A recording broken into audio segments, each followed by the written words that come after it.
Құдіретті әрине. Уақыт аяқталды. Өкінішке орай көп рахмет сізге. Қошеметтер жинап салайық. Сахна төріне үшінші үміткеріміз шақырамыз. Қаназбаев Нұрболат Қанатұлы, нөмірі 188-ші мектеп гимназиясының ұстазы. Бізде таныстыру креативті болсын деген соң мен енді сәл басқашалау жасап келдім. Назарларыңызға ұсынамыз. Дауысын қаттырақ шығарсаңыз сәл. Армысыздар, хабар арнасында кешкі жаңалықтар. Студияда мен Зейін Әліпбек. Бүгін Алматы қаласында дүбірлі нөмір 168-ші мектеп гимназияда қазақ тілі мен әдебиет пәні мұғалімдері арасында өтіп жатқан жарыс. Осы жарысқа Наурызбай ауданынан қатысқалы тұрған Қағазбаев Нұрболат Қанатұлы. Мен Қағазбаев Нұрболатты жалпы бала кезінен танимын. Ол екеуміз 1994 жылы Қарағанды қаласында бір күнде дүниеге келген екенбіз. Тек мен шахтаның басында, ол шахтаның белінде дүниеге келіпті. Енді одан бері талай уақыт өтті, жас кезімізде бірге араласқан бірге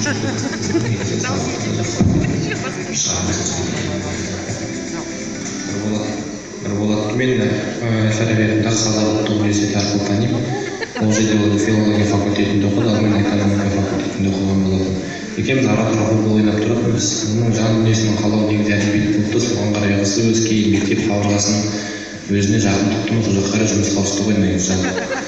Нұрболат енді мұғалім жаста жарысқа қатысып отыр деп бауырыма сәттілік тілеймін.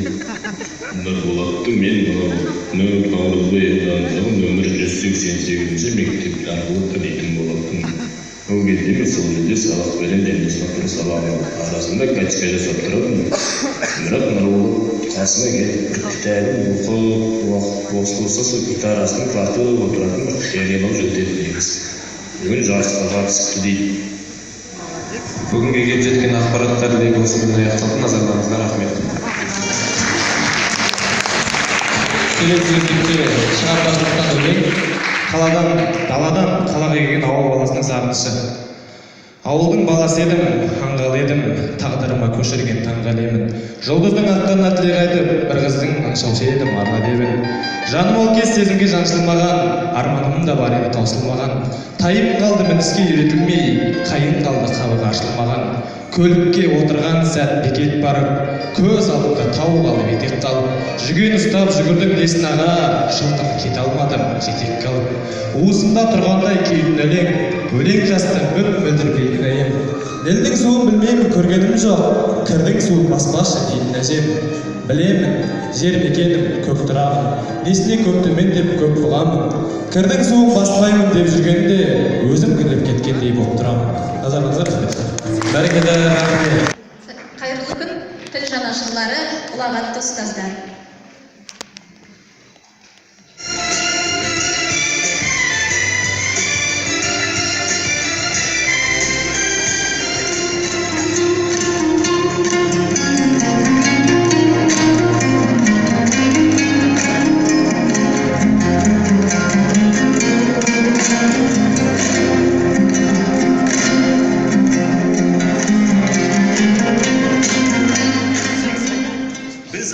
Бірнеше жылда гуманитарлық білімнің барлық бағыты бойынша әлемдегі ең жақсы 100 оқулықты әртүрлі тілдерден қазақ тіліне аударып, жастарға дүние жүзіндегі таңдаулы үлгілердің негізінде білім алуға мүмкіндік жасайды. Елбасы Нұрсұлтан Әбішұлы Назарбаев біз жаңғыру жолында бабалардан мирас болып, қанымыз сіңген, бүгінде тамырымызда білімдеп жатқан ізгі қасиет деген көзқарасымызды түзейміз. Келешекке деген сеніміміз ұлғаяды. Әлемдік өркениеттер тарихында өзгеше салтанат құрған кешегі көшпенділер дәуірінің ендігі кезеңдегі даму қарқыны да сол байырғыдан келе жатқан жәдігерлерін сақтауымен тікелей байланысты. Ал менің пәнім елбасымыздың рухани жаңғыру бастамасының өзегі.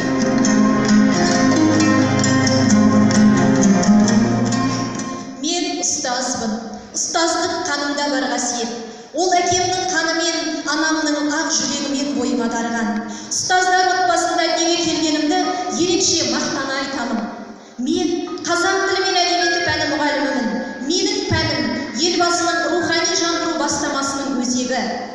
Бұл бастаманың символының қыран бейнесімен бейнеленуі тегін емес. Қыран биіктікті қалайды. Бір қанаты тіл болса, екінші қанаты ұлттық рух. Осы екеуі бірге жүрген жерде еліміз мәңгілік болмақ. Сондықтан да мен өз тәжірибемді Қыран қасиеттермен байланыстырғым келеді. Қыран қандаймыз? Ол ең алдымен текті қыз. Менің тектілігім күнделікті сабағымдағы адалдығыммен өлшенеді. Қыран епті қыз. Менің ептілігім күнделікті сабақта қолданатын әдіс тәсілдерімде жатыр. Қыран биіктіктің құсы. Ол жасампаз қыз. Ендеше менің пәнімде мәңгілік жасай бермек. Ұрпағына болашақ бақыт делдім. Тер төгіп мол білімді берудемін. Желбіреп шың басында тұрса деймін. Мәңгілік қасиетті тілім менің. Рахмет.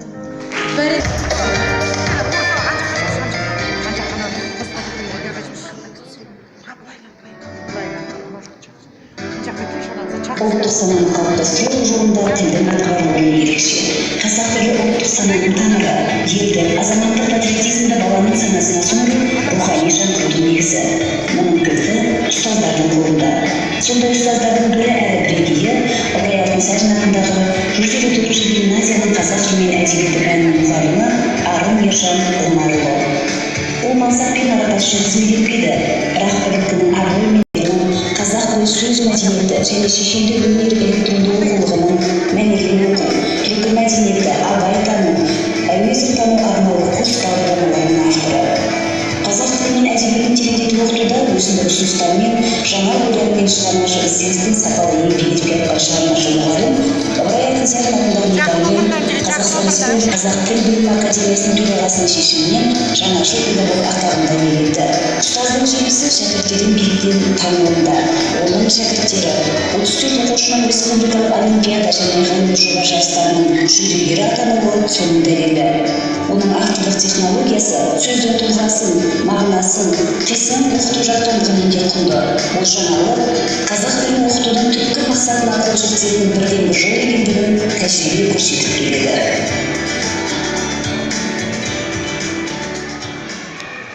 Рухани жаңғырудың тірегі тіл.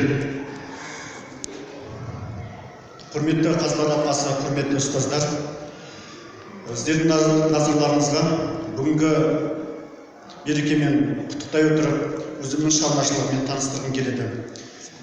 Абайдың даналығы, әуезовтің ғұламалығы, Жамбылдың жырлары мен Құрманғазының күйлері, бұлар біздің рухани құндылықтарымыздың бір парасы ғана. Мен сіздердің назарларыңызға өзімнің авторлық тіл ұстарту технологиясымен таныстырғым келеді. Бұл технология сөздің тұлғасын, яғни танымын, сөз мағынасын, сөз қисынын үйрету негіздерінен тұрады. Осы үш жолмен қазақ тілінің танымдық тұрғыдан оқыту нәтижесіне қол жеткіземіз. Идея тудыру, идеяларды талдау арқылы ең соңында мұғалім біріншіден сенімді болса, яғни білімді, шебер, жан-жақты ізденіс жолында болса, екінші дұрыс мақсат қойылатын болса, үшінші оқушының қызығушылығын ояту, оқушының зиянын іске қосу, дұрыс таңдалған сұрақтар арқылы ұстаз бен оқушы арасындағы алтын арқылы арқылы сапалы, табысты сабаққа қол жеткіземіз. Кешіріңіз, уақыт осымен аяқталар сіздік. Келесі қатысушымыз. Құрметті лағатты ұстаздар. Мұғаліммін, мақтан айтамын мен мұны. Шәкіртіне арналатын ізганы, мұғаліммін, тәрбиелер ұрпақты. Болу керек, мұғалім жан-жақты. Деген жолдарының иесі Алматы қаласы Түрксіб ауданы Сәкен Сейфуллин атындағы 74-ші жалпы білім беретін мектептің қазақ тілі мен әдебиеті пәнінің мұғалімі Закарьянова Сандуғаш Сатқанқызы шәкірттері бағалайтын шығармашылық ұстаз.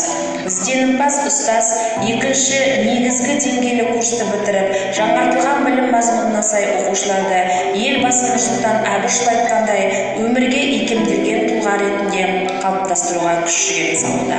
Сабақта көптеген әдіс тәсілдерді қолдана отырып, оқушылардың өз бетімен білім алуына бағыт-бағдар береді. Мектеп тренер ретінде тәжірибедегі рефлексия курсын өткізіп, мұғалімдерді жаңа білім мазмұнымен таныстырды.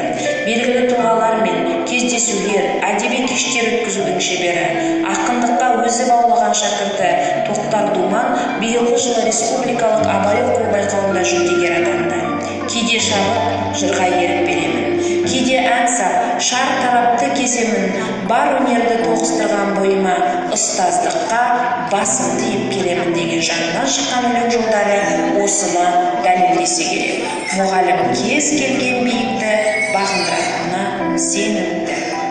Мұғаліммін, өз ісімді сүйетін, шәкіртіме жол көрсете білетін, лайықты болу ұстаз деген атыма алдымдағы нақты мақсат, міндетім деген ұстанған жоғары санатты мұғаліммін. Мәңгілік ел мұраты атты элективті курс бағдарламасының авторымын. Менің кәсіби тұрғыда жасаған кез келген қадамым өз пәнімнің тұғырлы болуына бағытталады. Мәртебелі маман және білім беру ісінің майталман атты төсбелгілермен әртүрлі шараларда жеткен жетістіктерім үшін марапатталдым. Мектеп тренері ретінде Назарбаев зияткерлік мектептері дербес білім беру ұйымының педагогикалық шеберлік орталығының халықаралық сайтында тәжірибелі тренер ретінде жарыққа шықтым. Ал оқушыларым республикалық Абай оқуы, Шаханов оқулары, баспагер редактор байқауларының, сондай-ақ қалалық шығарма олимпиада жүлдегерлері. Және 2015-2016 оқу жылында ұлттық бірыңғай тест бойынша оқушыларым аудан бойынша 1-ші орында, қала көлемінде 7-ші орынды иемденді. Менің әр жетістігім өзімнің пәнім үшін жасаған қадам деп түсінемін. Рахмет. Ұстаздық еткен жалықпас, үйретуден балаға демекші, жақсы ұстаз өмірдің биік белесіне шығаратын баспалдағым.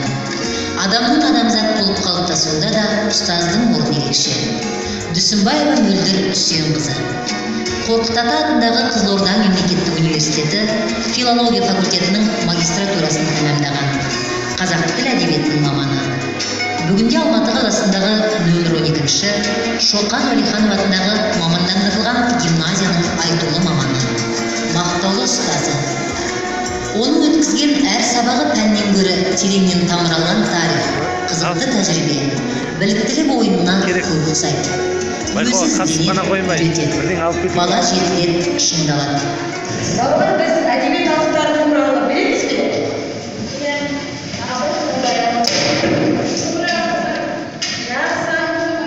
Мына тұрған тұлғамыз Ғабит Мүсірепов. Олай болса сабағымызды қасиетті Қара Шаңырақ Ғабит Мүсірепов атындағы мұражайда жалғастырамыз. Мөлдір Үсенқызы бір мектептің емес, миллиондаған тұрғыны бар мегаполистің мақтанышы. 2008 жылы Медеу ауданы бойынша қазақ тілінің үздік мұғалімі атанды. Мына білімдер сәлеметсіздер ме? Қазіргі 21 ғасыр білім мен ғылымның дамыған ғасыры. Ұстаздардың алдында екі сұрақ тұрады.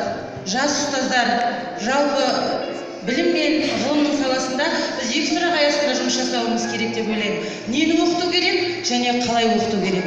Осы мақсатта біз тренерлік курсты қолға алғаннан кейін, сертификатын қолға алғаннан кейін, мен гимназиядағы, яғни тұңғыш Қара Шаңырақтағы жас мамандарымды жинап, әдеттегідей тренерлік курсымды бастап кеттім. Қазіргі таңда біз Блум таксономиясына құрылған жаңа сындарлы сабақ жоспарларын құрудамыз. Біз сындарлы оқыту нені береді бізге? Сындарлы оқыту өмірде алған білімін, тәжірибеде алған білімін өмірде қолдана білуге талпыныс жасайды. Баланы шыңдайды, жетілдіреді. Және бізде талдай отырып, бізге не керек? Әдіс тәсілдерін болымда білу, түсіну, қолдану, талдау, жинақтау, бағалау деген кезеңдерінде біз дарынды балаларды, яғни талантты балаларды анықтау барысында біз коучинг, зерттеу сабақтарын, қауымдастықтар құрып, тәжірибеде көрсетіп отырамыз. Бәрекелді, рахмет, осымен сізге берілген уақыт аяқталды.